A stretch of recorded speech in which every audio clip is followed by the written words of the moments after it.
Well, they took care of the Grizz. That series is supposed to be a little better than that, actually, right? Like, it went 6. It went 6. You figure it would go 7, though. Grizzly, that's a 7-2 matchup. Ja Morant, by the way, took responsibility for the Grizzlies' struggles. I just got to be better, with my decision making. That's pretty much it.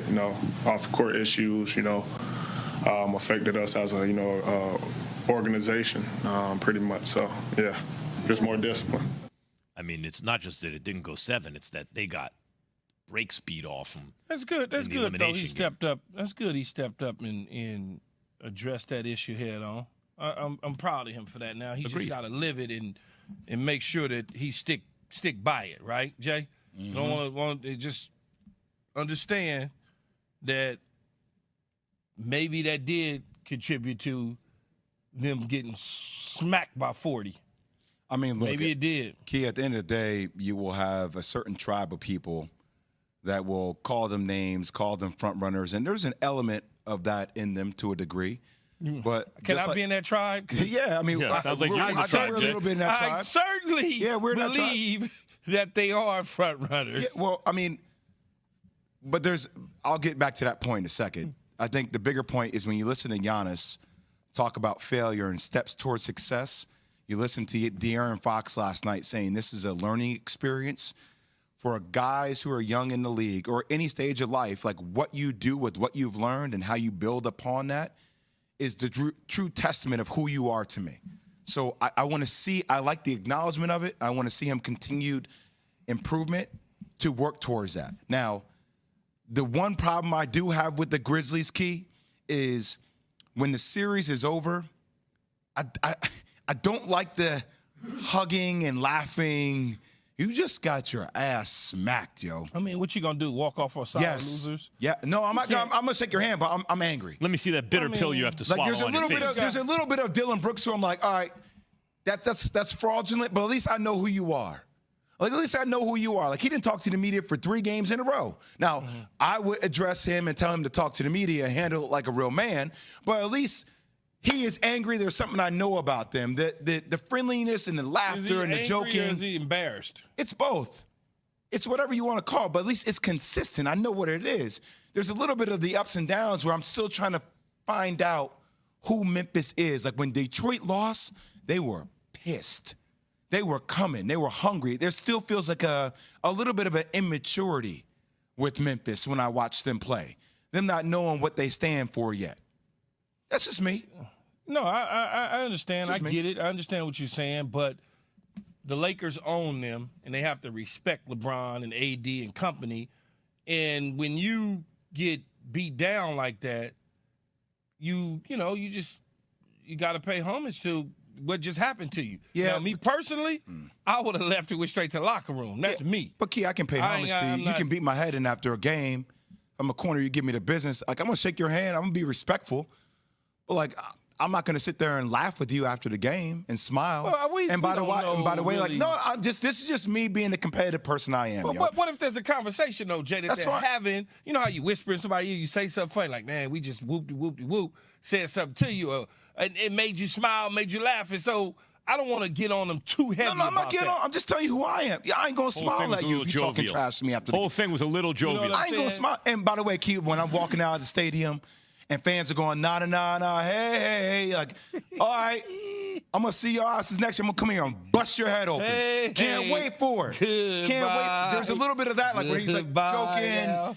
Like, we're watching him grow up in front of our eyes. And I think that's the next step for Ja and where he needs to go. Talk about, let's talk about what he said for a second. Hold on one sec, Max. I think a lot of what has gone on with this team, they burst onto the scene 3 years ago or so, and they've been coming, right? They've been coming and coming, and we just saying, oh, we put them up at the top all the time, and now 2 straight years in a row, whether it was because Ja got injured a year ago against Golden State, whatever you want to call it, they never made it. They didn't get out. Then you look at it this year, they're a 2 seed versus a 7 seed. Oh, Ja comes back. Oh, they're going to be doing this and that. They just got beat by 40 points, okay, by an old team that looked like the game before that the dude legs need to be replaced because he was so damn tired and wore down at 38 years old. And now you allow them to come and put 40 on you. Not 4, 40. So let's get back to Ja now. What he said was very encouraging. It's not just that he said something, it's the content of what he said. When he said he needs to have better decision-making as the leader on and off the floor, right? When he's specific like that, off the court, it's obvious, right? He got himself in trouble, unforced errors left and right. But on the court, Jay, what about the fact that I like the fact that he said that, because obviously he's taking responsibility for the off-court behavior, but on the court, he's incredible to watch. He's an incredible scorer, and he can play point guard, right? But he has not yet made his team better. It's like when he hasn't played, they've still been able to tread water basically with the same record as when he has played, and the sample size is getting larger and larger. So he has to figure out, as the guy with the ball in his hands, as a decision maker, he's got to figure out how to elevate his team, right? Isn't that part of it? Well, and that happens in time. But also I think it's your approach towards the game. So on the court and off the court all go together for me, man. It's a lifestyle that's 24/7, 365. It's a switch that you can't turn off. So I'm looking at you look at the box score, like watching the game and looking at the box score, and you're like, yo, plus minus, like you minus 31. Yeah. You lead the team. 10 points. Should never be that way. Game 7, 3 of 16 from the field. I mean, game 6 in the closeout scenario. So I like the accountability, but you look at it in its totality. Geez, like if I can only drink more coffee this morning. Totality, right? You're saying, okay, actions off the court, habits on the court. Like it's time to be fused all together. Grizzlies GM Zach Kleiman was asked about Dillon Brooks during his presser yesterday. He, about the team's bravado and Dillon Brooks. Here's the quote. Ready? There were definitely some self-created distractions in this series, and along the way, we're going to take a different approach next season. He's asked about Brooks again. He said, I'll hit on Dillon another day. Well, Dillon Brooks is a free agent. So we keep talking about, now the question is, what team is Dillon Brooks going to play for? And if I'm Memphis, I'm looking for alternatives. I'm looking, what's happening here in Toronto?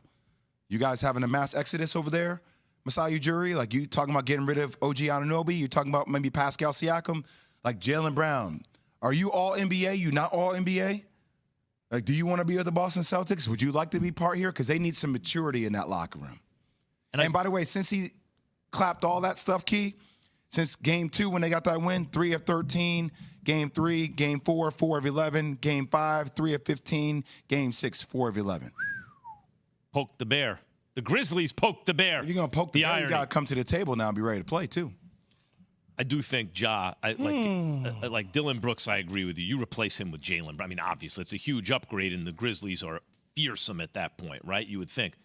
Ja, like a lot of high-flying, like super athletic scoring type dudes, going to have to figure out how to make the players around him better. And, that's not a sure thing that he can do it. But when you look at the raw material, when you compare him like to Derrick Rose or someone like, he could do a lot of that, plus he can shoot. Like he can do everything you need him to do. Let's just say, and this is not making an excuse for Memphis at all. I think Ja can make players around him better. Has he done it on that stage yet? Not yet. Well, I mean, last year he was hurt. Yep. He made them better in the first couple games. I mean, they missed one of game 1. They missed that. They should have won. But he's made his teammates better. If they had Steven Adams and Brandon Clark, this would have been a different series. Do you think they win it, though? Because they got blown out by 40 points in the 6 games. I think it's a very different series. I don't think the Lakers can beat them up on the boards. I think AD's impact is slightly different with Steven Adams going against him. It comes down to Dennis Schroeder, Austin Reeves, D'Lo, and their ability to guard perimeter-wise. But, Jay, all they do is run around and shoot threes. Are they allowed to activate Kyrie for this series? So, Jay, it's a bad matchup of styles. Okay, so their offensive style and our defensive style don't work. Our defensive style can't combat their offensive style. Even though we're one of the top defensive units in the NBA, they done not with this, not against this offense. Not against their shooting and their style in which they play. I think that style is different because you guys are a bigger team, right? Yeah, so understood. you're going to try to. It's like the same way with Memphis. You dominate the boards, you get points in the paint. It'll be that same style against Golden State. But Key, that's where we get into difference this is they gonna threes hit or they twos. shots.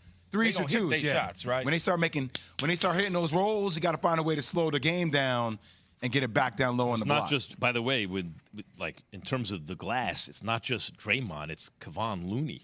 Like he's been playing out of his mind, right? Like, so you start to look at role players like that. If they're going to play like that, it's going to be very tough. Yeah, but we clean the boards though. Yeah, I'm saying we indexing on the off. Looney had we do a good job on cleaning the boards. The problem is they don't miss. radar. That's the So thing. we though, just Key. we're gonna be standing up there just getting the ball out the net. No way. I mean, look, you gotta minimize shots from the outside contest, and you have to dominate the boards. Like that you have to turn that into a half court exchange.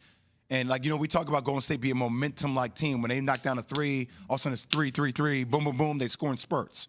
So slowing down the game and crashing the boards is the key to victory. You for the get Lakers. 4, they get 12. That's what happens a lot of times. That's where Sacramento is able to keep up, because they can score at the same rate.